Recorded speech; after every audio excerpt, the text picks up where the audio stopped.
Hi, I'm Ralph, and this is the Ageless Runner, and welcome to another episode of my series on improving your running endurance. Today, we're going to talk about running easy.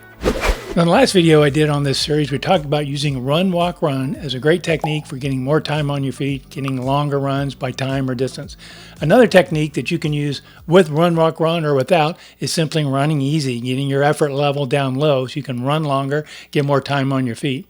So why is running easy such a good thing for endurance? Well, it really works all three of those characteristics of endurance I talked about in my intro.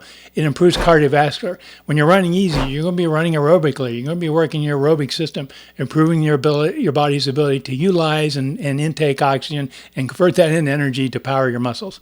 The second thing it does is helps your muscles. Running easy reduces the risk of injury and allows your muscles and ligaments and tendons to gradually strengthen as you increase your miles and your time. And the other thing that running easy does, it stimulates the growth of capillaries in your muscles. That improves the oxygen flow to your muscles, improving their endurance.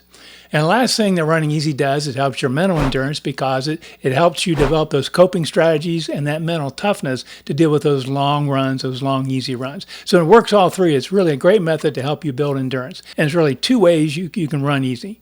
Now, the first way that you can monitor yourself to make sure you're running easy is by heart rate.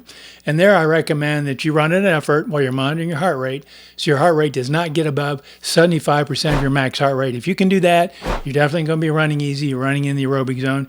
You could go up to 80%, but I would recommend no higher than 75% of your max heart rate. So that then begs the question, what's your max heart rate? So you need to determine that. Well, one way not to determine that is by an equation. So whatever you do not use the 220 minus your age equation. It's no good. It's not going to be right. I guarantee it. Most experts say it underestimates it for older people and overestimates max heart rate for younger people. So just don't use any equation.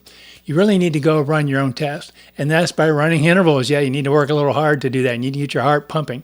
So what I recommend is run hard for 2 minutes, walk for a minute. Run hard for 2 minutes, walk for a minute. Keep running those intervals. Monitor your heart rate. When you get 2 intervals in a row where the peak of your heart rate during that interval doesn't go any higher, you're done. That's your max heart rate. That might take 5, 6, 7 intervals, whatever. It depends on your condition of the day and so forth. But once you get that, that's your max heart rate. Use that number. Take 75% of it. So if your max heart rate is 160 beats per minute, your 75% number is 120. So you would try and do your easy runs, keeping your heart no higher than 120 beats per minute. And that will help you guarantee that you're going to be in the aerobic zone and running fairly easy. Now, the second way to run easy is simply by perceived effort. How do I feel? Does it feel easy for me? Do I feel like where I'm running hard, I feel like I'm running easy? Now, there is one little test you can use, and that's the conversation test. If you had a running partner with you, if you could kind of have a conversation with them, then you're probably running easy. If you got a gasp for breath or talk only in short words or short phrases, you're probably running too hard. So run easy, use your perceived effort.